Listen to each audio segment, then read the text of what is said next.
Boa tarde a todos, boa tarde a todas. Mais um webinar da Fundação Fernando Henrique Cardoso, desta vez com o apoio da Câmara de Comércio Brasil-Estados Unidos. Eu queria agradecer a Débora Vieitas e a toda a sua equipe por este apoio. O tema hoje é a eleição americana, que se realizará no próximo dia 3 de novembro. É uma eleição que acontece nos Estados Unidos, mas que mobiliza a atenção de todo o planeta por razões mais do que óbvias. Temos aqui 3 palestrantes. Cláudia Trevisan, jornalista, foi correspondente do Estado de São Paulo nas 2 principais capitais do mundo, Pequim e Washington. Tem mestrado em políticas públicas internacionais pela Johns Hopkins, na cidade de Washington. Roberto Simon, também jornalista, colunista da Folha de São Paulo, hoje vivendo nos Estados Unidos, é o diretor de políticas públicas do Council of the Americas e o editor da revista do Council, que é America's Quarterly. É também mestre por Harvard. E Sotero, que praticamente dispensa apresentações, porque não é uma pessoa física, é uma instituição que vive nos Estados Unidos há mais de 40 anos, é o nosso embaixador permanente na capital americana. Poucos brasileiros conhecem os Estados Unidos tão bem quanto o Paulo, e o Paulo mora há 40 anos nos Estados Unidos, mas eu nunca vi ninguém que esteja fisicamente tão longe, mas emocionalmente tão perto do Brasil quanto o Paulo. O Paulo dirigiu até recentemente o Brazil Institute do Woodrow Wilson Center. Hoje ele se afastou da operação, mas tem uma posição no Woodrow Wilson, que é o reconhecimento pelo trabalho extraordinário que desenvolveu na promoção do Brazil Institute naquela entidade. Me faltou o nome aqui da sua posição, mas é um nome bem bonito, Paulo. Você diz aí na hora que você tiver a oportunidade de falar. Eu vou pedir agora uma licencinha para fazer o nosso comercial. Vou pedir para a Gi colocar na tela aqui as marcas dos nossos patrocinadores, aos quais eu agradeço pelo apoio à programação anual de seminários da Fundação Fernando Henrique Cardoso, agora em versão digital. Enquanto esse maldito vírus estiver por aí, assim seguiremos. Pode tirar a telinha. E eu começo, sem maiores delongas, lançando uma pergunta geral para todos, pedindo que cada um responda da maneira que quiser, em 5 minutos, para colocar a bola em jogo e a gente transformar isso numa conversa.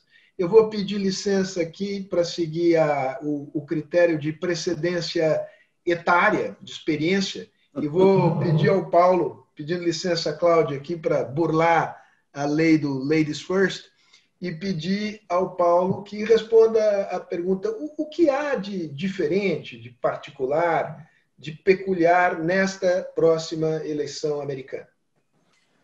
Sérgio, obrigado pelo convite, é um prazer estar com a Cláudia, estar com o Roberto, estar com você e com todos, é uma honra participar. Eu acho que o que há de diferente é que esta eleição, efetivamente, é uma eleição decisiva, eu creio que inclusive para o futuro da democracia, aqui nos Estados Unidos e no mundo. Eu gostaria de apresentar alguns dados importantes. Os Estados Unidos têm 255 milhões de eleitores potenciais, ou seja, os eleitores americanos de mais de 18 anos. Tá? Nos últimos 50 anos, a eleição que atraiu a maior participação eleitoral foi a de 2008, quando Barack Obama foi eleito. Nessa eleição, houve uma participação de 57%. Antes disso, há 3 eleições nos anos 60 que elegeram Kennedy, Johnson e Nixon, que tiveram participações de acima de 60%. Essas 3 eleições são anteriores ao ao processo que resultou no voto universal nos Estados Unidos, em meados dos 60, o Voting Rights Act, e depois, no começo dos anos 70, houve, enfim, rebaixamento, baixou-se a idade eleitoral para votar. Antes era 21 anos, passou a ser 18 anos, e hoje o voto é universal. Há restrições, há supressão de voto, isso é muito discutido, muito debatido, supressão de voto, sobretudo de minorias. Importante ter em mente, não há eleição nacional nos Estados Unidos. As eleições são, na verdade, 50 eleições estaduais. Tá? As regras são definidas pelos estados. A julgar pelas pesquisas... uma outra projeção. Por causa do coronavírus, a porcentagem, o percentual de eleitores que devem votar por correspondência, em todos os estados isso é autorizado em diferentes modalidades, esse percentual, que foi de 25% na eleição de 2018, estima-se que será de pelo menos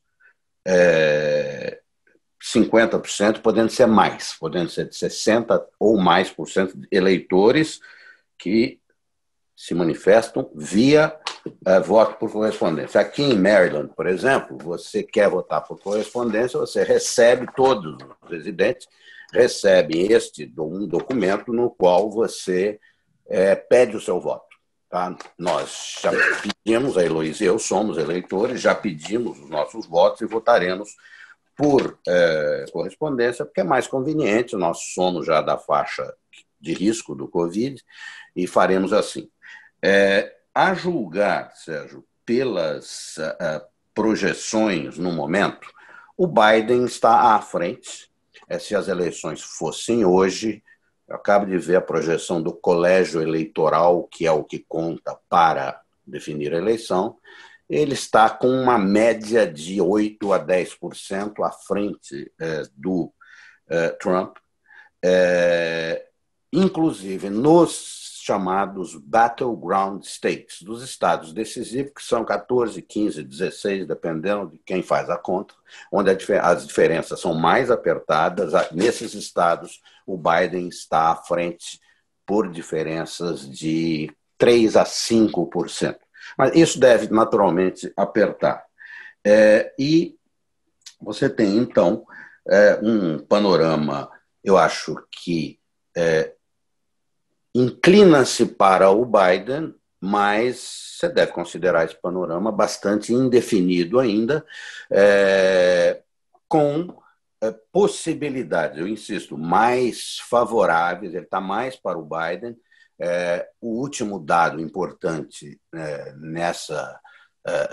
agora foi a publicação, ou será a publicação a semana que vem, do livro do jornalista Bob Woodward, que, enfim, é baseado em 16 entrevistas formais gravadas com o Trump, e que está tendo uma repercussão muito grande, porque o Trump admite que ele, enfim, sabia que a doença que o Covid era extremamente contagioso, extremamente letal, mas que ele, enfim, escondeu essa informação porque ele não queria criar pânico. Isso está gerando uma grande controvérsia. Pessoalmente, eu acho que isso deve tirar votos do Trump em alguns estados, mas não vai mudar nada em termos aquela proporção do eleitorado, que é de pelo menos 40%, que é convencida, faz parte da base do Trump, e que, enfim, não se emocionará muito com este fato. Mas será uma eleição extremamente dura, os anúncios são extremamente duros, perdeu-se, enfim, qualquer tipo de limite a respeito das acusações, etc. E a dúvida, enfim, última coisa, a dúvida é se a eleição produzirá um resultado claro. Última informação, existe uma possibilidade, sim, e isso é tido já como uma certeza por vários analistas, de que não haverá um resultado na noite da eleição, que é o 3 de novembro.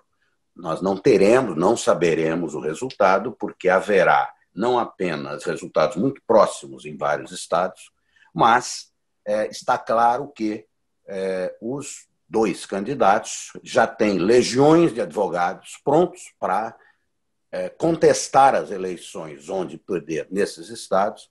A Hillary Clinton, que ganhou a eleição popular do Trump em 2018, desculpa, em 2016, mas perdeu no colégio eleitoral, já disse na televisão que o Biden, em vista das projeções, deve ganhar a eleição popular e, de forma alguma, segundo ela, deve fazer o discurso de concessão que ela fez.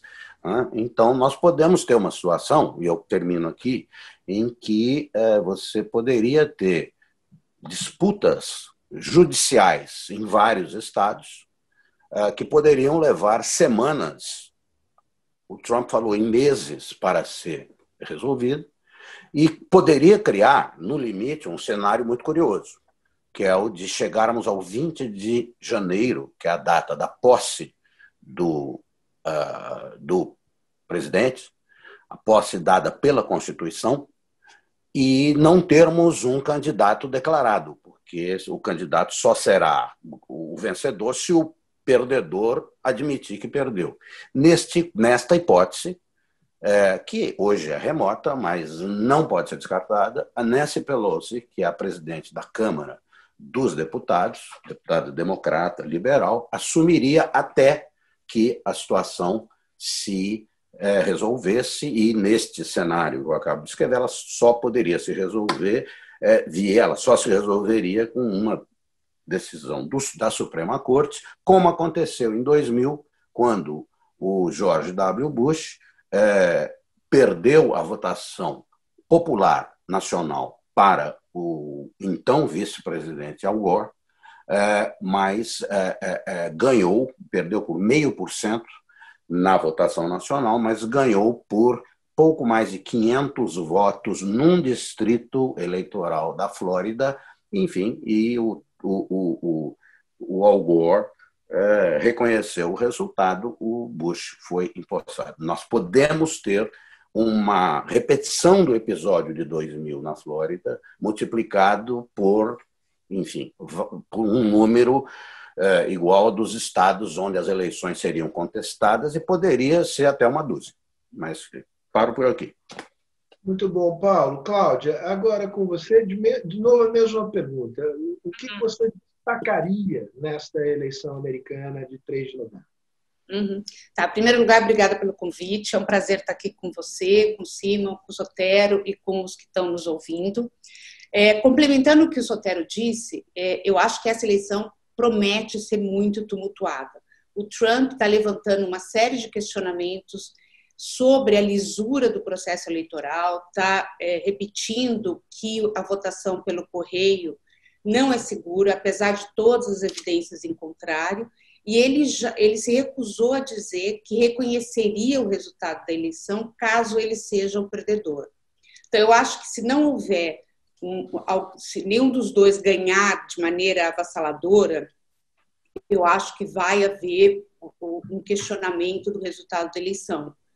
E pela primeira vez nós vamos ver nos Estados Unidos o Carter Center, que é um centro fundado pelo ex-presidente Jimmy Carter, que desde 89 acompanha eleições ao redor do mundo. Pela primeira vez, eles criaram uma iniciativa para acompanhar a eleição americana. Eles sempre acompanharam a eleição em países em desenvolvimento, em países pobres, onde as instituições democráticas são muito frágeis. E pela primeira vez, e acho que isso é um sinal do momento que os Estados Unidos estão vivendo, eles criaram uma iniciativa para olhar a eleição dentro dos Estados Unidos.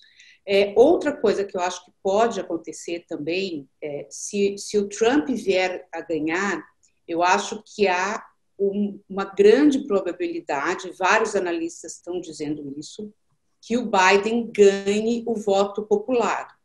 Se isso acontecer, será a terceira vez em 20 anos que um candidato democrata ganha o voto popular e perde a eleição no colégio eleitoral. Isso aconteceu com o Al Gore, no ano 2000, aconteceu com a Hillary Clinton em 2016, em que ela ganhou o voto popular por uma diferença de 3 milhões de votos, e pode acontecer de novo agora, levando em conta as pesquisas nacionais que dão uma vantagem muito grande para o Biden no voto popular. Acho que se isso acontecer, acho que isso vai gerar uma crise política nos Estados Unidos, isso vai gerar um questionamento muito intenso do sistema político americano.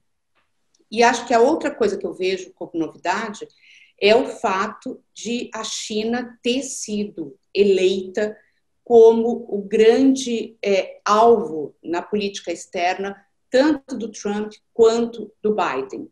Sim, os dois candidatos têm sido extremamente críticos em relação à China e têm tratado a China como o grande rival estratégico dos Estados Unidos.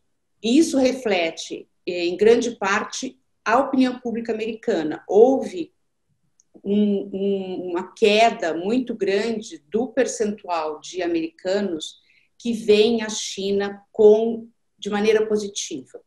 E entre 2019 e 2020, houve um aumento de 10 pontos percentuais entre os americanos que veem a China de maneira negativa. Quase 70% dos americanos hoje dizem que tem uma visão negativa da China.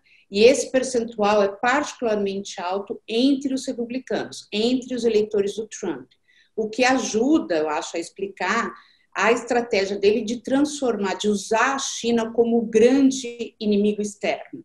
Ele está usando a China para mobilizar a base dele e está realizando ataques à China que vão muito além da questão comercial. A questão comercial acabou se transformando no grande pilar de estabilidade dessa relação hoje. O Trump tem atacado a China na questão das universidades, na questão tecnológica, na questão de roubo de empregos, e acho que isso, e essa mudança da opinião pública americana, eu acho que isso significa que o próximo presidente, quem quer que ele seja, ou Biden ou Trump, vai ter pouco espaço político para rever de maneira significativa as medidas impostas pelo Trump contra a China, principalmente as tarifas de importação de produtos que foram adotadas nos últimos 2 anos. Eu fico por aqui. Muito bom, Cláudia. Eu esqueci de mencionar o fato de que você é a diretora executiva do Conselho Empresarial Brasil-China. Então, me corrijo aqui, preencha essa lacuna. Roberto, a pergunta é a mesma. O que você destacaria na eleição americana nessa rodada inicial da nossa conversa? Sérgio, Paulo, Cláudia, uma honra estar aqui conversando com vocês hoje. Obrigado pelo convite. Sérgio, eu diria assim, eu vejo muito entre analistas e comentaristas uma espécie de síndrome de linha Maginot, de olhar para a eleição agora, como os franceses, quando construíram a linha Maginot nos anos 30, pensando que iam lutar uma guerra tipo de trincheira, Primeira Guerra Mundial, enfrentaram a Blitzkrieg alemã. A gente olha para essa eleição agora com a mentalidade de 2016, e a verdade é que essa eleição é muito diferente. Eu destacaria 2 pontos fundamentais. Primeiro ponto é que é uma eleição que ocorre num contexto de crises múltiplas, eu diria. Seria, primeiro, a pandemia, né? 190 mil mortos nos Estados Unidos. Os Estados Unidos ainda de longe o país mais afetado pelo vírus, embora seja a superpotência mundial. Um contexto de crise econômica brutal. Hoje, os republicanos e os democratas fracassaram em encontrar um consenso no Congresso, vão ser incapazes de passar novas medidas de auxílio-desemprego, de auxílio a empresas, o que significa que boa parte dos americanos vão cair de cara numa economia ainda muito fragilizada. E uma crise política, eu diria, que em boa medida a pandemia catalisou. Quer dizer, esses grandes protestos do Black Lives Matter e de grandes tensões que sempre existiram nos Estados Unidos, elas vieram à superfície de uma maneira muito forte agora e perpassam, eu diria, não só a relação entre governo e cidadão, mas todas as grandes instituições americanas, desde a NFL, que está numa crise existencial, Facebook, etc. A gente está vendo um momento de grande ebulição social nos Estados Unidos. Isso não existia, não dessa forma, pelo menos em 2016, quando o Trump emergiu como uma grande novidade, um bicho excêntrico, e agora ele é um presidente que a gente conhece ele há 4 anos muito bem, sabe do que ele é capaz e incapaz. Outro ponto que eu acho fundamental sobre essas eleições são as mudanças nos 2 partidos, democrata e republicano. No Partido Democrata, um Partido Democrata muito mais à esquerda do que o Partido Democrata sob a era Barack Obama, diria que um partido mais à esquerda do que a gente viu nas últimas décadas, talvez mais à esquerda do que havia com o Carter.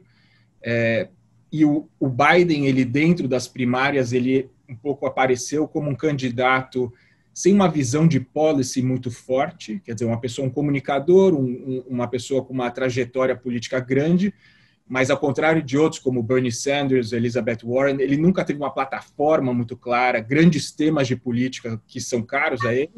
E, na verdade, ele está montando uma coalizão na qual, muito provavelmente, a esquerda do Partido Democrata vai ter um peso importante, com temas que são muito caros a eles, como o meio ambiente, e aí aparece o Green New Deal, e outros temas como violência policial, racismo, questões de gênero, etc., e que é um novo Partido Democrata que se chegar ao poder, terá suas preferências e vai ser algo bem diferente da era Obama, imagino eu. E, do outro lado, você tem um Partido Republicano, que eu digo, ele parece mais com um partido tipo Front National da França do que com um partido republicano que a gente conhece, do tipo John McCain, Mitt Romney, com os grandes pilares que formaram o Partido Republicano, eu diria, desde o pós-Segunda Guerra, quer dizer, grande livre comércio. Trump entrou, como a Cláudia estava dizendo, na maior guerra comercial da história recente dos Estados Unidos contra a China e contra outros países, grandes parceiros como a Europa, etc., grandes alianças militares que os republicanos sempre se colocaram como os falcões, os experientes em política externa.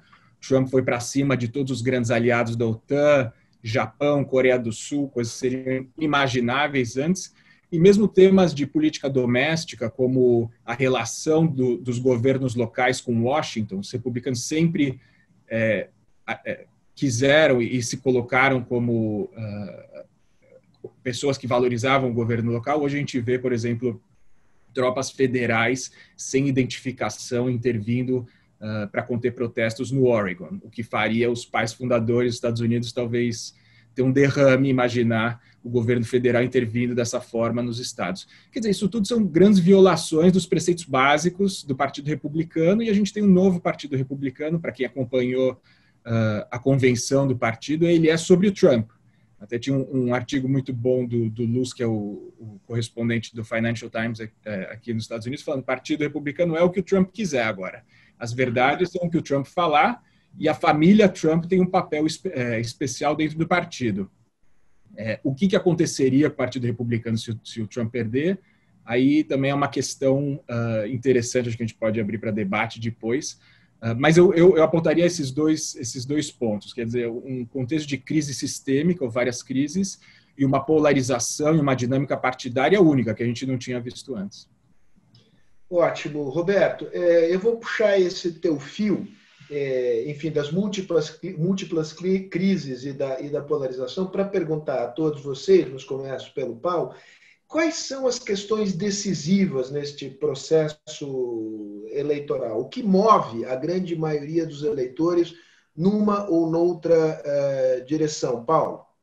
Eu diria que é o estado da economia, a economia americana, enfim, está se recuperando lentamente, há uma normalização, mas, enfim, com um abre e fecha de tudo, porque o vírus não está controlado e a economia não se recupera enquanto o vírus não estiver controlado, enquanto não houver uma vacina. O Trump, nos últimos dias, começou a indicar que sim, teremos uma grande novidade antes das eleições. Isso é um pouco para impressionar o eleitor, porque mesmo que se descubra amanhã uma vacina, levará meses para essa produção em massa dessa vacina. Portanto, não há, enfim, perspectiva imediata de que, enfim, se encerre esse doloroso capítulo na história americana. E isso afeta as pessoas, a perspectiva, enfim, as pessoas hoje, nós que temos uma vida mais confortável, estamos em casa, protegidos e tal, circulando pouco, mas para os americanos mais pobres, que inclui majoritariamente os negros, os latinos, enfim, é um sofrimento muito grande. A gente que perdeu pessoas na família, algumas famílias perderam muitas pessoas, e este tema está muito latente. Há uma mobilização muito forte entre negros, entre hispânicos, na base democrata, e o papel, eu acho que é muito importante aí, das mulheres. As mulheres que antes, no passado, mesmo as mais conservadoras, tendiam ao Trump, já não estão lá.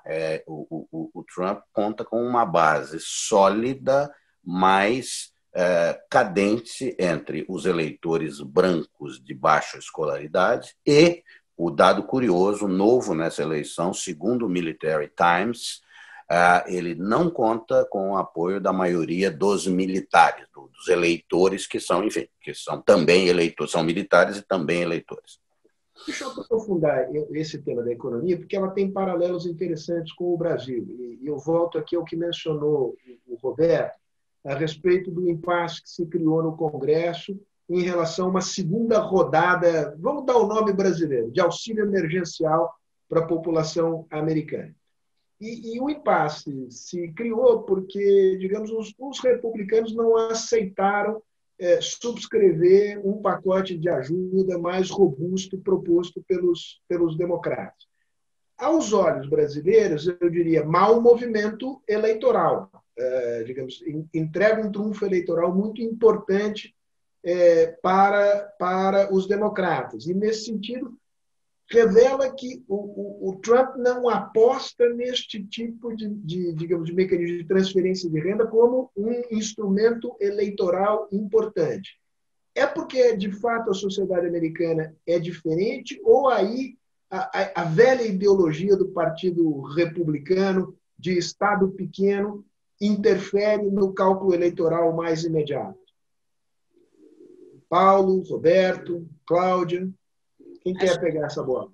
Acho que Roberto. Vai, Roberto, é tua. Vai que é sua, Roberto. Eu acho, e até foi interessante o que aconteceu, porque, como você estava falando, Sérgio, quer dizer, primeiro a gente está num contexto, nunca na história da humanidade um governo botou tanto dinheiro na economia. Vários trilhões de dólares, e aqui nos Estados Unidos foram literalmente o governo pagando salário de empresas privadas, o governo deu grants para pequenas e médias empresas, foi uma escala de auxílio que a gente nunca viu. Quando ficou claro que a economia, o colapso não era tão grande quanto o anunciado, o previsto, os republicanos começaram a falar, pera lá, vamos fechar um pouco a torneira. E aí, agora os democratas queriam algo como 2,2 trilhões de auxílio numa nova rodada, os republicanos queriam menos de 1 trilhão, e realmente não chegou a lugar nenhum, e muito provavelmente a gente não vai ver nenhum auxílio até novembro. Agora, a sacada dos republicanos foi colocar em votação, mesmo sabendo que ia perder, para forçar os democratas a votarem contra, ou se absterem, ou não darem quórum de votação.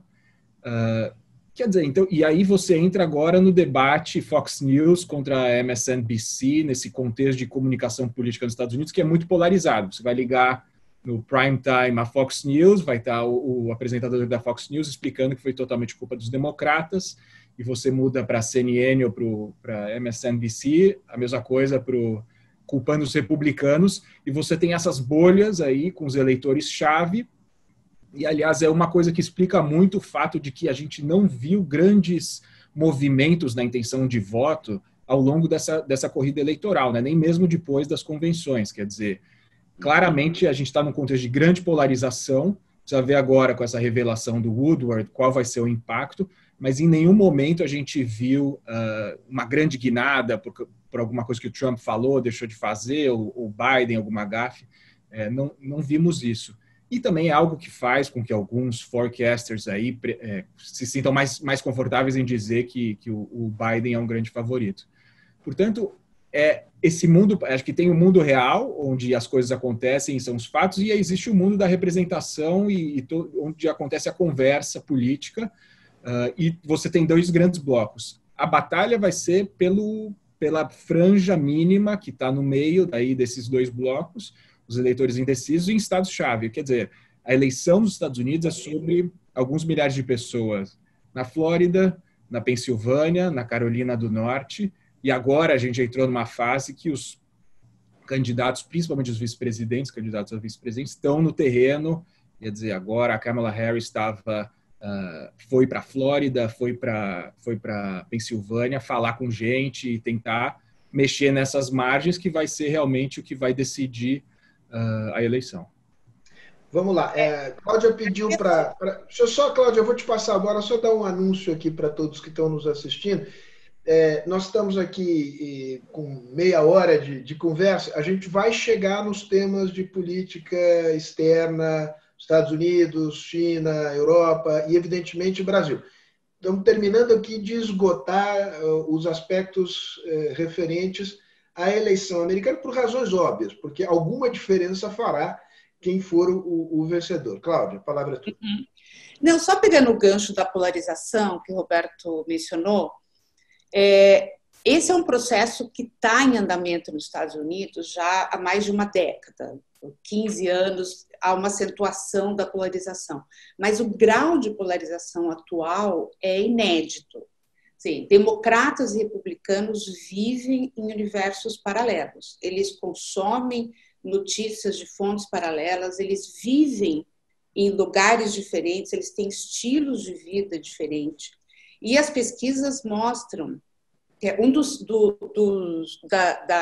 das métricas ali para medir a polarização é a aprovação do presidente no seu próprio partido e no partido adversário. O Trump tem uma aprovação no seu próprio partido, entre os republicanos, de 90%. E como o Roberto falou, não importa o que ele faça, essa aprovação não muda. E no Partido Democrata, ele tem uma aprovação de só 5%. Nunca na história houve uma distância tão grande entre a aprovação do presidente do próprio partido e no partido de oposição. E acho que nessa eleição, cada lado está vendo o outro como uma ameaça existencial. A Ipsos lançou uma pesquisa há pouco tempo em que mostra que 70% dos democratas e 78% dos republicanos dizem que essa eleição é uma disputa pela alma americana. E claro que cada um dos lados tem uma visão totalmente distinta do que seria salvar a alma americana. Então, acho que essa é uma característica, e acho que é uma coisa trágica, né? E que dificulta ali entendimentos, dificulta a adoção de políticas públicas consensuais. Deixa eu lançar uma pergunta que nos chegou aqui da embaixadora Débora Barenboim-Salege, que neste contexto descrito por vocês, de altíssima polarização, existe um risco real, significativo, da ocorrência de fraudes no processo eleitoral americano? Paulo, você que é o mais veterano. Olha, não, há estudos e estudos sobre isso, tá? A Johns Hopkins fez, Brookings fez, outros fizeram. Não há. A conclusão de todos esses estudos, ao longo de muito tempo, é que a chance de uma fraude organizada é muito remota, até porque a eleição é completamente centralizada. Você tem que ficar fraudando a eleição em vários lugares. Poderão fazer? Haverá certamente alguns esforços. Pessoalmente, eu não creio, porque eu observo que, enfim, não apenas os funcionários encarregados são muito conscientes do seu dever. Uma coisa muito importante que aconteceu, houve uma tentativa do Trump, então acho que é em curso ainda, de desacreditar os Correios americanos. Os Correios nos Estados Unidos, conta da Constituição dos Estados Unidos. O primeiro diretor dos Correios americanos foi o Benjamin Franklin, um dos signatários da Declaração de Independência e da Constituição. Não colou, mas segue aí a tensão. O sujeito que é hoje o Postmaster General, que o Ben Franklin foi o primeiro. Sabe-se agora, há uma denúncia de que ele é empresário importante e instruiu os seus altos executivos a fazer doações para campanhas eleitorais, várias, e prometendo que ele daria bônus para reembolsar os caras pelos bônus, pela contribuição que fizeram. Isso é tipificado na lei eleitoral americana como crime. Tá? Então, há muita... Enfim, um lado não acredita no outro, as acusações sobre corrupção, as acusações são muito pesadas, o clima é pesadíssimo. Ontem ainda, depois da publicação do livro, dos trechos do livro do Bob Woodward, o companheiro dele, Carl Bernstein, nas investigações do Watergate, que resultaram na desgraça do Richard Nixon, declarou, acho que foi na MSNBC, disse ele que nós estávamos diante da morte de mais de 190 mil americanos por Covid, que chegarão a 200 mil e poderão chegar a 400 mil até o fim do ano, segundo projeções da Universidade de Washington, Seattle. O Carl Bernstein disse na televisão que nós estamos diante de um autor de um massacre em massa por negligência, porque o Trump admite nas entrevistas ao Carl Bernstein que ele sabia da gravidade, ao contrário do que disse em público, e que agiu como agiu porque ele não queria causar pânico. O clima é muito pesado, Sérgio, eu nunca vi nada parecido aqui, mesmo nos momentos de alta polarização, e eu acho que há um risco não apenas disso, como de desorganização social em certas áreas. Tá? A tensão é muito forte, a tensão racial é muito forte, e os grupos hoje os da direita estão claramente armados e aparecem nas ruas assim. Eu creio que os mais liberais ou mais da esquerda, a liderança, sobretudo a liderança dos negros, tem conseguido, digamos, segurar a sua base, mas isso não necessariamente continuará. E para terminar, lembrando uma coisa que a Cláudia disse, olha, essa é a terceira, se o Trump ganhar no colégio eleitoral, perder a eleição presidencial popular, será a terceira vez nesse século e será a sexta vez na história dos Estados Unidos. Somente no século XIX houve 3 eleições em que houve a reversão. Eu acho que existe aí, como a Cláudia mencionou, existe um problema da própria legitimidade do processo eleitoral e, enfim, da democracia americana.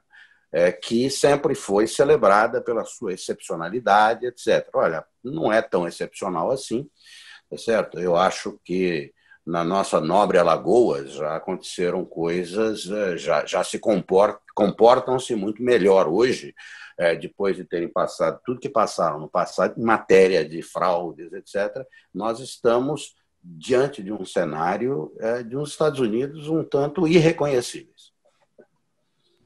Queria lembrar que nós vamos passar agora para o tema de política externa, mas a propósito do Colégio Eleitoral Americano, um artigo que saiu publicado no New York Times no dia 8 de setembro. O autor é o Jess Wagner, e o título é The Electoral College Will Destroy America. E que toca justamente, é um argumento extraordinário, e ele lembra que nos anos 50, um senador pelo Texas, portanto, republicano conservador, se insurgiu contra o colégio eleitoral, porque naquele momento o swing state mais importante era Nova York, que ora era republicano, ora era democrata, o que dava um peso extraordinário para as minorias negras concentradas na cidade de Nova York. E ele dizia, eu não sou racista, mas eu acho que não é justo, do ponto de vista do critério da soberania popular, que o voto de uma minoria racial no estado de Nova York tenha muito mais peso do que tem o eleitor no estado do Texas. né? Então, ele está chamando a atenção para o fato de que não, o problema com o colégio eleitoral, que tem sido, digamos, um problema, sobretudo dos democratas no período mais recente, é um problema da democracia americana no seu conjunto. E ele lembra bem que o Texas passa hoje por um período de mudança demográfica, com o aumento da população latina, que fará o Texas, que tem 38 delegados no colégio eleitoral, se tornar um solid blue state em 2 eleições. E aí, pelo critério do colégio eleitoral, os republicanos estão praticamente destinados a perder as eleições presidenciais para a eternidade. É um problema realmente muito complicado. Há uma lei, né, eu não vou abrir essa discussão agora, que ela é complicada, mas há uma iniciativa que se chama National Popular Vote Interstate Compact, que procura encontrar, pela adesão de uma maioria de estados, uma mudança que não é propriamente no colégio eleitoral, mas é difícil. Não vamos entrar nisso agora, porque alargaria demais o debate. Eu quero entrar em política externa, mas queria chamar a atenção que nós podemos entrar num momento decisivo desta longeva democracia. Eu não creio que ela vá sossobrar, mas algumas medidas vão se colocar de mudança na arquitetura da democracia americana, se novamente se repetir o fenômeno de o colégio eleitoral ir para um lado e o voto popular ir por outro. Muito bem, eu quero passar para a política externa e vou lançar essa bola para a Cláudia, porque o assunto é China.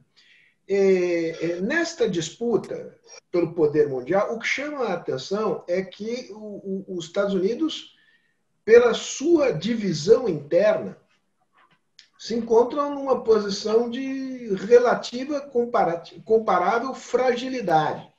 E o que cria uma situação de, digamos, uma percepção de ameaça aos Estados Unidos. Tem remédio essa polarização americana? E o fato do enfrentamento com a China pode ser um elemento de coesão interna dos Estados Unidos? Eu acho que essa questão de se pode ser um elemento de coesão é uma questão importante. Até agora não foi, né? Assim, a China, a emergência da China, ela não começou com o governo Trump, né? A China já estava emergindo desde 2009 e a China é a segunda maior economia do mundo. E, em algum momento, antes da metade desse século, a China vai passar a ser a maior economia do mundo.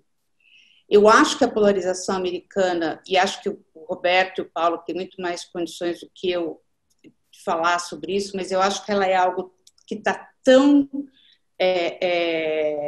entranhado na sociedade americana e que é replicado por uma série de outros mecanismos que eu acho, assim, a menos que haja uma guerra entre Estados Unidos e China, um conflito, que eu acho que aí haveria ali uma mobilização da população em torno da bandeira americana, eu não acho que a China pode funcionar como um fator de mobilização e de unificação. E acho que... Mudada na pergunta, digamos, a hipótese de uma nova Guerra Fria, uma espécie de repetição dos anos 50, te parece um cenário provável, improvável e por quê? Eu acho que é improvável. Eu acho que as relações econômicas entre a China e os Estados Unidos hoje são completamente diferentes das relações econômicas entre os Estados Unidos e a União Soviética. Na época da Guerra Fria, os Estados Unidos e a União Soviética tinham um comércio de 2 bilhões de dólares por ano. Hoje, a China e os Estados Unidos têm um comércio de 2 bilhões de dólares por dia. A China, ela é muito mais integrada ao mundo e muito mais integrada ao Ocidente do que a União Soviética era. Hoje, quase 70% dos países do mundo têm mais comércio com a China do que com os Estados Unidos. Vários países têm investimentos na China, a começar pelos Estados Unidos. Algumas das maiores empresas americanas ganham muito dinheiro na China. O KFC tem mais restaurantes na China do que tem nos Estados Unidos. O Starbucks, o segundo maior mercado para o Starbucks depois dos Estados Unidos, é a China. A General Motors vende mais carros na China do que vende nos Estados Unidos. E a China, em resposta a essa ofensiva americana, o que eles fizeram nesse ano foi ampliar, acelerar a abertura do seu mercado financeiro, que é uma demanda muito antiga das empresas americanas. E com essa aceleração da abertura do mercado financeiro, várias empresas americanas, mesmo com essa disputa e com o aumento da tensão entre China e Estados Unidos, anunciaram investimentos na China nos últimos meses. Hoje, o Goldman Sachs não anunciou, mas teve uma reportagem dizendo que ele já fechou a compra de 100% de uma corretora de valores na China, da qual ele tinha uma participação de 51%. O Mastercard vai lançar cartão de crédito na China, o PayPal está ampliando operações na China. Então, a Câmara de Comércio americana na China divulgou hoje uma pesquisa, todo ano eles fazem uma pesquisa com os associados, e mais de 70% das empresas americanas instaladas na China disseram que não têm intenção de sair da China, que é uma pressão que Trump está fazendo pelo decoupling. A China está prestes a se tornar o maior mercado consumidor do mundo. Qualquer empresa que tenha pretensões globais vai querer estar na China. Então, eu acho que há ali acho que os interesses econômicos são muito grandes e acho que os dois lados perderiam muito na hipótese de uma separação, de um decoupling. Cláudia, Sotero, 1 minuto de paciência, eu vou jogar a bola agora para o Roberto. Dado que esta relação de interdependência entre China e Estados Unidos torna um cenário de repetição da Guerra Fria improvável, isso por um lado. Mas, por outro lado, que existe de fato uma disputa que parece escalar pelo poder mundial, que se concentra no domínio de certas tecnologias, das quais o 5G é apenas um deles. Como é que você vê esta evolução da relação entre os dois gigantes e as suas repercussões em outras regiões do planeta, em particular na América Latina e mais em especial ainda no Brasil? Eu acho que vai ser essa grande questão geopolítica dessa geração, enfim, dos próximos 10 anos. E que eu acho que concordo em grande medida com o que a Cláudia falou. Eu complementaria com o seguinte, quer dizer, você tem uma grande interdependência entre das duas maiores economias do mundo, há uma disputa enorme por poder em nível global e que ela vai desde o futuro do TikTok a acesso à tecnologia 5G e agendas internacionais aqui na ONU, em Nova York e mais. Mas o que não existe, o que era um traço fundamental da Guerra Fria, é um choque entre modelos políticos, né? Eu não acho que a China tenta exportar seu modelo político ou tenha uma ideologia universalista como a União Soviética tinha do final dos anos 40 até os anos 70, por aí, na maior parte da Guerra Fria. E isso era algo que impedia os Estados Unidos e a União Soviética de fazerem acordos permanentes, né? Tudo era um jogo relativo, ao final de soma zero, entre os americanos e os soviéticos. Acho que no caso da China e dos Estados Unidos, e aí volta a todas essas complementaridades que a Cláudia citou, existe um enorme espaço para o trabalho conjunto e para a cooperação, como havia até pouco tempo atrás, né? Mas, quer dizer, quando a gente olha 3 grandes áreas, acho que os analistas colocam, primeiro, que foi mencionado aqui, comercial, quer dizer, tem uma disputa comercial enorme e não vejo Biden mudando o sentido disso. Há um consenso aqui, eu diria, no mundo empresarial, de que a China viola patentes, tem um programa de cyberataques para roubar tecnologia e que isso é inadmissível, que os chineses têm que abrir mercado e têm que fazer isso. Quer dizer, toda a ideia de que com a China na OMC, a China passaria por uma transformação de abertura de mercado, ela não foi completa. Segundo ponto fundamental é esse decoupling tecnológico, né? O 5G grandes disputas sobre as grandes empresas de tecnologia, tipo o ByteDance agora do TikTok, Facebook, Google. E o terceiro é o sistema financeiro internacional, né? Os Estados Unidos ainda têm hegemonia do dólar, quer dizer, a China sempre flerta com a ideia de que essa hegemonia deve ser contestada. Agora a China lançou uma moeda digital, que poderia ser um dos caminhos eventuais para diminuir a dominância do dólar no comércio internacional, mas que também aí a gente tem um risco de balcanização do sistema financeiro internacional e que teria consequências enormes. Eu diria, nessas três faixas, comércio, tecnologia e finanças, a América Latina estaria inevitavelmente no meio da disputa, é uma disputa global. E nesse sentido, eu acho interessante notar que Biden e Trump não proporiam ou não representam caminhos muito distintos, né? Numa presidência Trump, certamente uma das prioridades americanas na América Latina vai ser conter a influência chinesa, reafirmar o poderio americano e a influência americana sobre vários países, e isso é falado abertamente entre assessores de América Latina do Biden, e com certeza é uma linha de continuidade que vai muito além do Trump, que a gente vai ver crescer nas próximas décadas. Queria ouvir você, Paulo, a respeito de política externa americana, no caso Trump vitorioso, no caso Biden vitorioso. Tem diferenças importantes? Haverá diferenças importantes, sendo um ou outro na política externa americana? Quais diferenças seriam essas? E queria que você se referisse em particular à América Latina. Não posso deixar de lembrar que, recentemente, o presidente Trump, esse é um processo em curso, quebrando uma tradição que vem desde a criação do Banco Interamericano de Desenvolvimento, forçou a mão, na sua condição de potência hegemônica e maior sócio do banco, para quebrar uma regra não escrita, mas aplicada desde a origem, de que a presidência do banco fosse ocupada por um latino-americano. E ele impõe um candidato que é um candidato que encontrou, digamos, resistências fortes na região. E Biden se manifestou claramente contra este tipo de postura do presidente Trump em relação à região. Tem diferenças ou não tem diferenças, Paulo? Eu creio que há diferenças importantes. Uma diferença é, obviamente, estilística, né?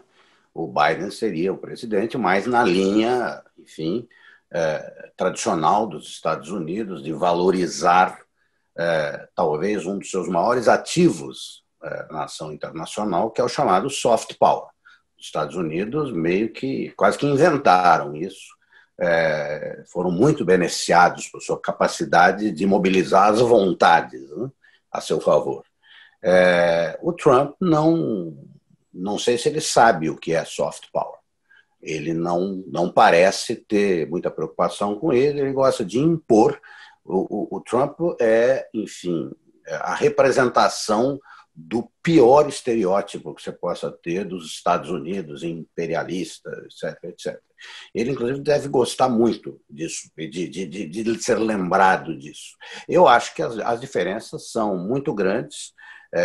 Lembre-se, vamos começar aqui. Eu acho que o Roberto, eu vou falar um pouquinho só porque o Roberto está mais enfronhado nisso, mas comece pelo México, quer dizer, um país, uma nação importante, absolutamente humilhada pelos Estados Unidos, pelo Trump, né? Com essa história de construir muro, os mexicanos vão pagar pelo muro. Em relação aos outros países também, uma absoluta desatenção, quer dizer, desatenção no sentido, enfim, é irrelevante, é uma coisa de... São países que não contam, não estão no universo dele, e eu acho que, no caso do Brasil, enfim, tem esse namoro, não é do Brasil, acho que é mais da entourage presidencial aí no Brasil e de um ou dois diplomatas e tal, que inclusive põem chapéus de Make America Great Again, etc. Enfim, é algo meio caricato, completamente humilhante. Isso é muito prejudicial ao futuro do diálogo, porque o Brasil não deve esperar nada dos Estados Unidos na hipótese do Trump ser reeleito. E deve esperar pouco, pelo menos no período à frente dos próximos 2 anos, no caso do Biden ser presidente, porque, enfim, o Biden, através de assessores da campanha, eu conheço vários deles, deixaram claro que, olha, primeiro, não interfiram nos Estados Unidos. Tá? Essa história de colocar chapéu, de Make America Great Again, não é assim que faz, e não admitiremos isso. Segundo, a valorização da democracia formal, que no meu tempo de estudante chamava-se a democracia burguesa, é essa aí, essa democracia liberal, é muito importante. A defesa intransigente dos direitos humanos, do direito das mulheres, isso são pautas muito fortes, tradicionais do Partido Democrata, e mais fortes ainda agora, com, enfim, a força maior que ganha a esquerda do Partido Democrata no conjunto do partido, como bem lembrou o Roberto. Então, enfim, e há uma dificuldade em relação ao Brasil especificamente, há uma dificuldade, eu tenho acompanhado muito desses debates aí, de grandes diplomatas, todos queridos amigos, falando sobre, enfim, como será a política externa brasileira. O Brasil tem uma dificuldade imensa de identificar os seus interesses. É claro que a China é o principal parceiro comercial, mas eu tenho acompanhado debates em que especialistas, diplomatas brasileiros, e pessoas com quem a Cláudia convive, que conhece muito bem, que dizem que o Brasil sabe o que quer da China exatamente, é um país que tem uma estratégia. Olha, nunca teve muito claro nem em relação aos Estados Unidos. Então, há escritos aí, artigos de jornal em que embaixadores que conhecem muito o assunto, porque serviram aqui, como Rubens Recupero, Rubens Barbosa, Marcos Azambuja e tantos outros, insistem neste ponto. O Brasil não sabe, muitas vezes, onde está o seu interesse. E, enfim, dificulta muito a relação. Eu acho que num panorama Biden, sim, haverá em relação à região uma ênfase maior. Agora, o Brasil, eu acho que, com a atual administração no poder, vai para o fim da fila. Os países que terão um pouco mais do ouvido aqui de Washington são, enfim, a Colômbia, o Chile, o Peru, etc. E eu acho que nós teremos, enfim, um período melhor com o Biden. Agora, lembrem-se, os Estados Unidos estarão muito voltados para si próprios, para uma reconstrução que tem que fazer da política externa americana, que foi dizimada nesse período recente, sobretudo na relação com os aliados tradicionais da Europa. Eu só queria complementar o que o Paulo falou. Eu acho que a principal diferença ali na política externa vai ser o papel do multilateralismo. Eu acho que o Biden vai fazer um esforço para reconstruir as alianças americanas, acho que vai fazer um esforço para revigorar instituições internacionais que perderam muito, né, o poder nos últimos 4 anos. Pode ser transformá-las, mas eu acho que não haverá ali uma postura de desprezo do multilateralismo e das relações das organizações internacionais. E acho que mesmo isso vai se refletir também na questão do relacionamento com a China. Eu acho que num governo Biden, eles, ainda que essa rivalidade com a China permaneça, vai haver uma tentativa de cooperação em questões que são de interesse mundial, né? Acho que a principal delas é a questão da mudança climática, mas acho que tem várias outras questões em que China e Estados Unidos precisam cooperar. Eu acho que uma vitória do Trump, eu acho que o que resta de multilateralismo, eu acho que dificilmente vai sobreviver, e acho que nós vamos ver ali um teste muito, muito severo para a ordem internacional que foi criada sob liderança dos Estados Unidos depois da Segunda Guerra Mundial. Falando em ordem criada pelos Estados Unidos no final da Segunda Guerra Mundial, Simon, matérias nos principais jornais americanos dão conta de que o presidente Trump acalenta, enfim, o sonho de romper com a aliança do Tratado do Atlântico Norte, romper a sua aliança militar com os principais países europeus. O que, digamos, seria o movimento mais desejável do ponto de vista da Rússia. Há quem argumente de que seria uma maneira de quebrar a aproximação que existe entre russos e chineses. Acho que vale a pena lembrar, me permite um pequeno preâmbulo aí antes de entrar na pergunta, que foi justamente a inteligência estratégica americana em começo dos anos 70, comandados por Kissinger e por Nixon e Kissinger, nesta ordem, este movimento que colocou uma cunha no chamado bloco socialista, explorando uma divisão que havia entre russos e chineses, atraindo a China para, certamente não para a esfera de influência dos Estados Unidos, para uma relação, digamos, de ganha-ganha com os Estados Unidos. Aparentemente, hoje, os Estados Unidos teriam muito mais dificuldade de colocar esta cunha ali dentro. E que, se tivessem essa pretensão, teriam que fazer um movimento tão audaz quanto o de jogar na lata de lixo da história a sua aliança com os países ocidentais, em particular da Europa. Você vê este risco de uma explosão do multilateralismo no Trump 2, que chegasse a este ponto, digamos, de uma ruptura ou de um encolhimento da OTAN, tornando a contribuição americana irrisória? Bom, é preciso dizer também que o Trump tem poderes limitados dentro de Washington. O Congresso tem um papel importante nesse sentido, ainda mais se tiver um Congresso sob controle democrata, né? Para sair da OTAN, algo dramático dessa forma, teria de haver um consenso ou uma maioria qualificada em Washington e no Congresso para fazer isso.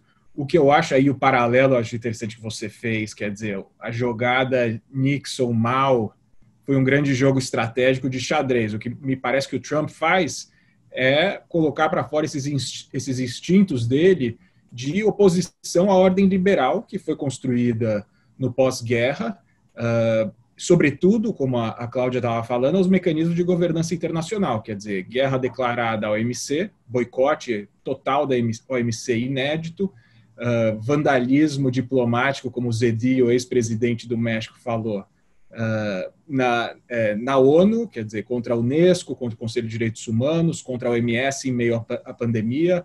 Agora, como você mencionou, Sérgio, a história do BID, que é sem precedentes, e o Brasil apoia a posição americana, o que é chocante, quer dizer, e contrário ao interesse nacional brasileiro de colocar o banco a serviço de uma agenda radical americana de contenção da China na região, que é esse o plano americano de se apropriar mais do BID. Quer dizer, você tem, eu diria que esse é o impulso quase instintivo do Trump. Não vejo uma grande jogada estratégica calculada como havia desenhada pelo professor Kissinger, direto da Torre de Marfim. O que é interessante, aí eu concordo, acho que tem uma dicotomia grande em relação ao Trump com o Biden propõe o oposto. O discurso de campanha dele sobre a OTAN vamos voltar a dar confiança aos nossos grandes aliados, Alemanha, Japão, um pouco a voltar à norma. O que também me parece exagerado, e nesse sentido talvez o Trump seja muito mais a consequência do movimento de retração americano da cena internacional, que começou já com Obama, no pós-guerra do Iraque, pós-guerra do Afeganistão, que a maioria esmagadora dos americanos passaram a entender que esse tipo de aventura militar era custoso demais e não atendia ao interesse nacional americano, e o Trump levou às últimas consequências. Difícil imaginar uma grande potência liberal americana nos modos do que a gente viu com Bush pós-11 de setembro. Mas há essa oposição total, e eu acho que é isso que seria um pouco a divergência maior, o framework distinto entre Biden e Trump. Mas em algumas áreas específicas, a gente pode falar um pouco sobre a América Latina, as diferenças são menores do que parecem, eu diria, minha opinião pessoal, mas a gente pode falar isso Mas eu queria confrontar um pouco esse assunto, Roberto, porque, e aí, colocando o tema para todos aqui, vamos ouvir o Paulo e a Cláudia também, porque me parece que o tipo de pressão que os Estados Unidos exercerão sobre a região, me refiro à América Latina, num governo Trump, é uma pressão, digamos, para fazer opções de natureza tecnológico-estratégica alinhadas com os Estados Unidos, é uma pressão que não deixará margem de manobra alguma para esse país. Não é a mesma coisa do que acontecerá no governo Biden. Eu não estou dizendo que o Biden dirá, queridos, vocês façam o que quiserem, dentro dos melhores interesses de cada um. Mas eu acho que aí não é só uma questão de estilo.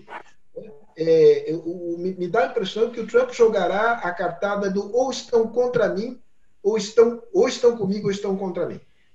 Biden, o jogo é diferente porque ele reflete um jogo no plano internacional que vai ter competição estratégica e de poder, mas deixa espaços de cooperação na área climática, na área de controle de pandemia. Então, abusando aqui do meu, digamos, poder de moderador e dando uma opinião, eu francamente acho que esta opinião de que para a América Latina mais ou menos tanto faz é uma opinião, com todo respeito, Simão, você sabe, você conhece isso até melhor do que eu, mas eu acho uma opinião equivocada. Mas, dito isso, Cláudia e Paulo, e depois, evidentemente, Roberto, volta a bola para você dizer a tua respeito. O que eu acho assim, é que o espaço para os Estados Unidos para imporem a sua vontade à região, eu acho que diminuiu muito nos últimos 20 anos. Se a gente olhar as relações econômicas da América Latina há 20 anos, os Estados Unidos eram o ator proeminente. Sim, os Estados Unidos era o principal parceiro comercial da América do Sul, da América Central, da América do Norte, era o grande investidor na região. Em 20 anos, esse cenário se transformou completamente. Assim, o Brasil, que há 20 anos exportava 25%, das exportações brasileiras, 25% delas iam para os Estados Unidos, e um valor irrisório ia para a China. Hoje, o Brasil está exportando quase 40% da sua produção para a China e menos de 10% para os Estados Unidos. No Chile, aconteceu a mesma coisa. Sim, a China passou de um ator irrelevante no comércio internacional do Chile para o posto de maior parceiro. Na Argentina, a China superou o Brasil para ser o maior parceiro da Argentina. No Peru, a China é extremamente importante. E a China se transformou também em um grande investidor na região. Então, interessa para a região ter boas relações com a China, porque a região tem uma enorme carência de infraestrutura, a China tem capital e tem interesse em investir em infraestrutura, e acho que a melhor posição seria os Estados Unidos adotarem uma política mais pragmática que considere os interesses da região. E talvez essa seja um pouco a diferença entre o Trump e o Biden. Que o Biden talvez tenha uma sensibilidade maior para considerar interesses da região. E os Estados Unidos não têm como substituir a China. Sim, os Estados Unidos não vão comprar soja do Brasil, os Estados Unidos não vão comprar minério do Chile. A complementariedade que existe, principalmente a América do Sul, né? O México é uma realidade diferente, mas principalmente a América do Sul, a complementariedade que existe entre a região e a China não existe com os Estados Unidos. Os Estados Unidos são os nossos competidores no mercado chinês. Né? O Brasil compete com os Estados Unidos na China, na venda de soja, na venda de carne, na venda de frango. E essa é uma realidade que não vai mudar. E acho que interessa para os Estados Unidos ter uma região economicamente estável e próspera. Né? E o tirar a China dessa equação é algo que tornaria muito difícil essa estabilidade. Paulo, você quer complementar ou... Olha, eu acho que eu gostaria de dizer um par de coisas que, enfim, Primeiro, um parênteses. Quando nós estávamos falando de tensões, etc. Olha, eu nunca imaginei que eu ouviria o que eu ouvi aqui em relação a um ex-senador republicano de Indiana, que foi diretor da Inteligência Nacional americano, Dan Coats. Foi mencionado, isso foi lembrado novamente ontem, porque ele disse, on the record, que acredita que o presidente dos Estados Unidos tem alguma relação estranha em relação ao Putin, ao líder russo, e que está no bolso do Putin. Isso foi dito não por mim, Dan Coats, senador conservador de Indiana, ex-diretor de National Intelligence aqui. Isso é algo muito grave e, enfim, para uma pessoa do nível do Dan Coats dizer isso, mostra o grau de preocupação que existe em relação, nas elites americanas, empresariais, inclusive, em boa parte, em relação à reeleição. Em relação a esse embate China-Estados Unidos, eu acho que aí sim existe, se o Brasil conseguir definir os seus interesses, aí existe sim um espaço para a cooperação no qual o Brasil pode mesmo ser um catalisador. Eu digo isso porque, enfim, há discussões no mundo de hoje que precisa ter o Brasil.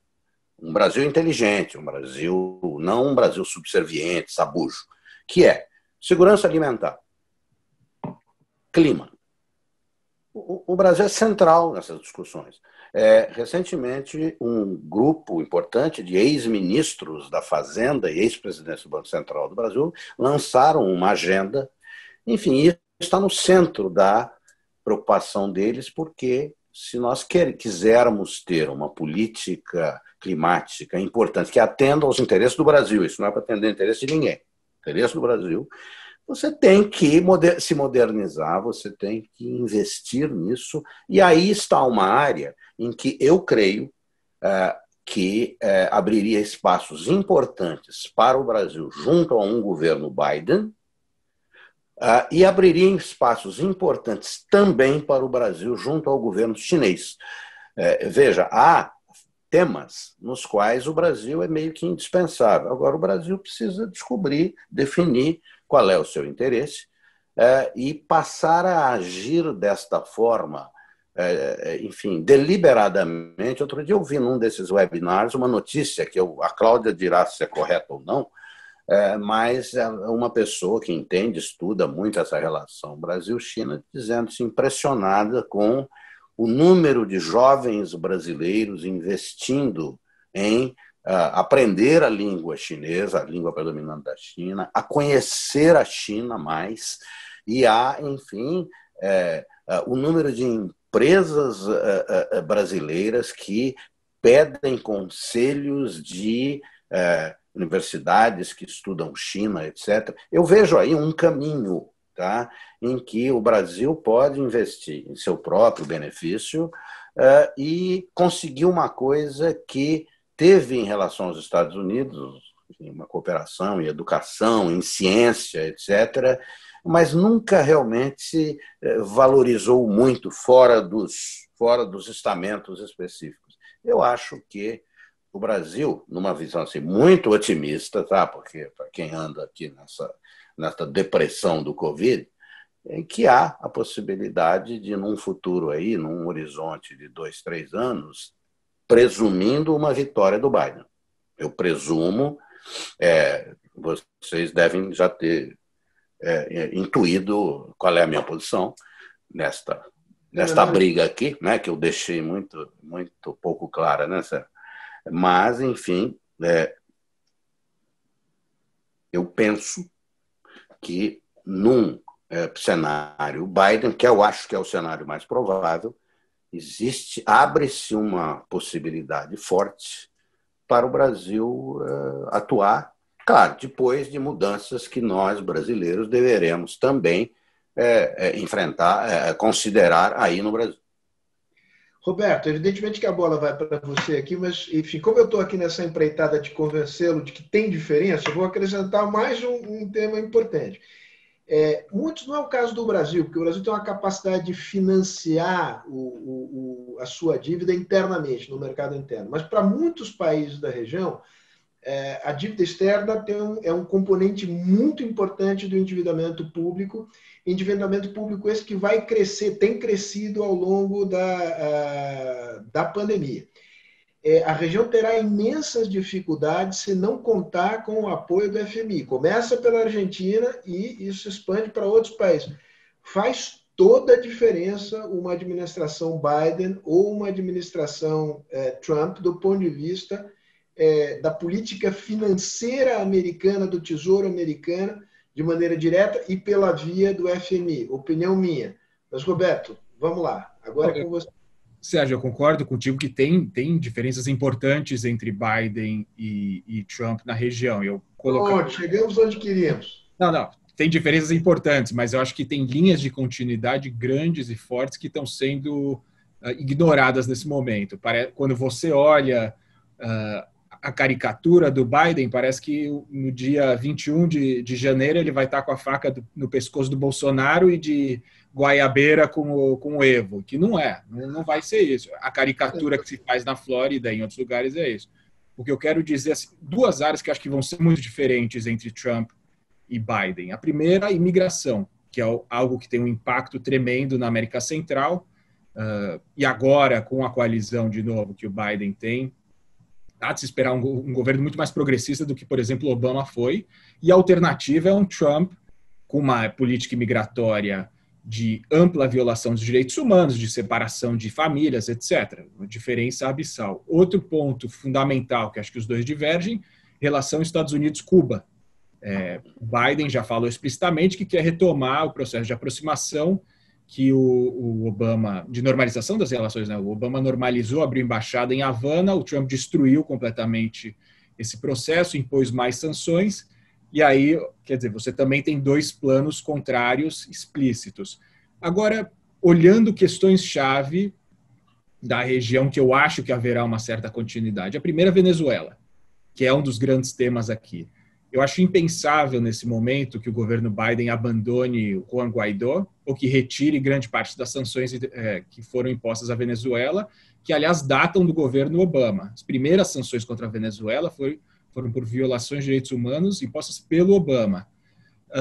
Questão, como a gente discutiu aqui em vários momentos, a disputa com a China e a ideia de que é um objetivo estratégico dos Estados Unidos conter a influência chinesa na América Latina, ela vai permanecer. Pode divergir em método, mas eu não tenho a menor dúvida que o governo Biden vai estar na nossa orelha fazendo lobby ativamente contra o 5G para banir a Huawei da mesma forma, com o mesmo objetivo que um governo Trump.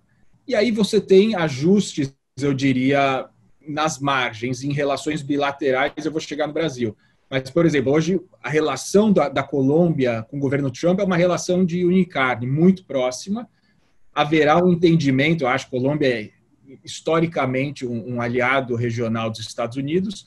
Interessante que o México, mesmo com toda a história do muro e com toda a tensão imigratória, a gente não viu uma explosão das tensões entre o AMLO e o Trump. Pelo contrário, o AMLO deliberadamente, desde o começo, adotou um tom extremamente conciliatório com o Trump e foi até criticado por isso. E agora a gente tem um novo NAFTA, quer dizer, é difícil imaginar uma relação Washington-Cidade do México que seja completamente diferente disso com o Biden. E você pegar um país como a Argentina, você citou, e eu concordo contigo, a questão da dívida, a gente tem um risco de ter múltiplas crises de dívida. Agora a gente está vendo a Argentina e Equador, que conseguiram solucionar, não entrarem em default sob o governo Trump, e ao que tudo indica, o Mnuchin, que é o secretário do Tesouro, teve um papel importante nessa negociação, embora fossem, claro, credores privados os principais sentados na mesa de negociação com os argentinos. Mas, de novo, é difícil imaginar um governo peronista, ou esse neoperonismo argentino, também numa grande aliança com o Biden ou algo desse tipo. E chego no Brasil, quer dizer, o Brasil, acho que a posição inicial nossa em relação aos americanos, ou melhor, dos americanos em relação a gente, é de deixar a bola para o Bolsonaro. Quer dizer, o Trump vai entrar na Casa Branca com uma economia internacional em frangalhos, uma disputa geopolítica com a China tremenda, questões domésticas enormes. O Brasil não vai ser uma prioridade, a América Latina também não. E se puder haver um modus vivendi estável com Bolsonaro, o Biden com certeza vai abraçar isso, e é isso, aliás, que vários assessores de América Latina, gente que entende de Brasil, que trabalha com Biden, fala, não há a vontade de se criar uma crise bilateral a partir do dia 1. Mas há um caminho para essa crise. Quer dizer, se, por exemplo, nós tivemos crises na Amazônia, grandes problemas de meio ambiente, a gente está vendo agora um desastre no Pantanal e o presidente, digamos, tomando algumas atitudes pouco republicanas em relação a isso, ou se houver um risco de ruptura institucional aqui nos Estados Unidos, pode haver, claro, uma grande tensão entre Estados Unidos e Brasil. Mas eu duvido que essa vai ser a posição inicial, porque o Biden, até pessoalmente, quando ele era vice-presidente, ele era a pessoa in charge of cuidar da América Latina. Tinha essa divisão informal dentro do gabinete Obama, e ele teve uma relação muito positiva com a Dilma, por exemplo. Aliás, muitos desses acordos ou pré-acordos bilaterais Brasil-Estados Unidos assinados no governo Bolsonaro, ou entendimentos, não sei se são memorandos de entendimento, eles datam do governo Dilma com o Biden. Então, quer dizer, tem essa posição inicial que eu acho também, quer dizer, a gente vai sair desse caso de amor entre o Bolsonaro e o Trump. O Freud não explica isso, mas entre o Trump e o Bolsonaro, mas que produziu pouquíssimos resultados na prática. Também a gente não teve um tratado de livre comércio, não teve nenhum, como os americanos falam, nenhum grande deliverable, né? Foi uma grande promessa de amor que nunca se concretizou. Ficou um amor platônico, aí para usar as metáforas do nosso presidente.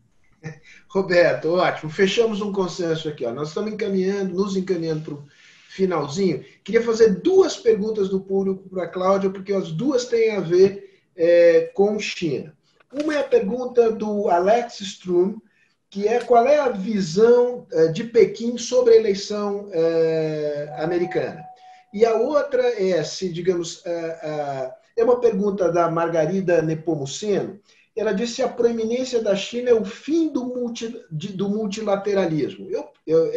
Ou se, digamos, existe a possibilidade, digamos, de um novo multilateralismo sobre influência chinesa e que extensão esse multilateralismo teria? A primeira pergunta qual é mesmo? A pergunta do Alex Strum é qual é a visão que Pequim tem sobre a eleição americana? Ele tem uma preferência, que análise faz da eleição americana? Tem alguns... o Trump, ele era muito popular na China. O primeiro mandato dele, mesmo com a guerra comercial, havia ali indícios de que ele era popular na China, por ser um líder forte, personalista. E ali, a China é um país autoritário, e havia relatos agora de que os chineses, a elite chinesa, preferia uma reeleição do Trump, porque a leitura é de que o Trump, durante o primeiro mandato, ele enfraqueceu a posição dos Estados Unidos em âmbito global, ele enfraqueceu a posição de liderança dos Estados Unidos, ele diminuiu o prestígio americano, o soft power americano, como o Sotero lembrou, e isso seria benéfico para a China, que a China poderia ocupar um vácuo ali deixado pelos Estados Unidos. Mas as últimas coisas que eu li é de que os últimos meses do governo Trump foram tão hiperativos em medidas contra a China que a China agora quer estabilidade, assim, que ela gostaria de ter. Tanto é que a China não está reagindo às medidas anunciadas pelo Trump, ou está reagindo de maneira muito contida, na expectativa de que consiga colocar um piso ali nessa relação no próximo governo. E com relação ao multilateralismo, a China se beneficiou e se beneficia até hoje do sistema multilateral que existe. A grande questão é se ela vai continuar investindo nesse sistema. A China é ativa na ONU, por exemplo, ela contribui para missões de paz, é super ativa na OMC, e essa foi uma das razões até pelas quais os Estados Unidos, o governo Trump decidiu sair da OMC. Só que a China, ela também sentiu limites nesse sistema multilateral criado pelos Estados Unidos. E acho que o maior exemplo disso são as instituições financeiras multilaterais. A China, ela ampliou a sua posição no Banco Mundial, mas ela sempre vai ser um ator júnior em relação aos Estados Unidos dentro do Banco Mundial. Então, a China criou o Asian Infrastructure Investment Bank, que é um banco multilateral de investimentos em infraestrutura, que replica um pouco a ação do Banco Mundial. Mas a China, ao fazer isso, ela convidou outros países, e vários países europeus, Austrália não tenho certeza, mas países europeus fazem parte do banco, e toda a governança do banco é inspirada no Banco Mundial, nos organismos internacionais existentes. E a China criou também, com o Brasil, com a Índia, com a Rússia e a África do Sul, o New Development Bank, que é o banco dos BRICS, que também é um novo órgão ali de governança multilateral. Eu acho que o que vai acontecer com o multilateralismo, acho que vai depender muito de como esse conflito Estados Unidos e China evoluir. Eu acho que, por enquanto, a China não tem interesse em minar a ordem internacional existente. Muito bom. Olha, vamos terminar onde começamos com você, Paulo Soter. E aí eu volto para a pergunta política. E aí é um pouco a tua intuição. A primeira é uma pergunta que me vem aqui do embaixador de Luxemburgo, do cônsul-geral de Luxemburgo em São Paulo, o Jan Eichenbaum. Abraço, saudades. Que é, digamos, a importância da mobilização do voto das mulheres, jovens e negros. Que importância a figura da Kamala Harris tem para esta mobilização? E depois, se existe a possibilidade de um governo em que os democratas tenham a Casa Branca, o Senado e a Câmara de Deputados. Começando pela última pergunta, as pesquisas sugerem essa possibilidade no momento. E essa, enfim, grande participação eleitoral, um dos resultados seria isso. Os Estados Unidos precisam... Uma possibilidade de 50%, de 30%? Não, a possibilidade de o Biden carregar no seu coattails um número de eleitores que nesses estados, nos estados que têm hoje senadores republicanos, passem a ter senadores democratas, como é o caso, por exemplo, do Maine, para citar um exemplo importante. Se isso acontecer, isso é um impacto importantíssimo. Primeiro porque, enfim, refaz-se o quadro de diplomatas americanos, da diplomacia americana, que era de boa qualidade, tem uma história de boa qualidade, e que foi dizimada no governo Trump. Então, isso pode se recuperar. Também muito importante na questão da nomeação de juízes, porque o Senado tem a palavra final sobre isso, na medida em que todos os nomeados a juízes federais precisam passar pela sabatina. Eu acho que renova-se, inclusive, entrarão na hipótese de uma vitória democrata na eleição do Senado, voltarão à cena, ou entrarão em cena, diplomatas e políticos escalados para missões diplomáticas, gente de qualidade, e isso nos beneficiará, eu acho. Isso beneficiará o mundo, não apenas, e eu acho que beneficiará o Brasil. Essa é uma das questões. A segunda questão, a primeira questão, o que era mesmo, Sérgio? Desculpe. A importância que a escolha da Kamala Harris tem. A Kamala Harris. Olha, eu vejo, enfim, como importante de mobilização de voto, porque as diferenças são muito apertadas.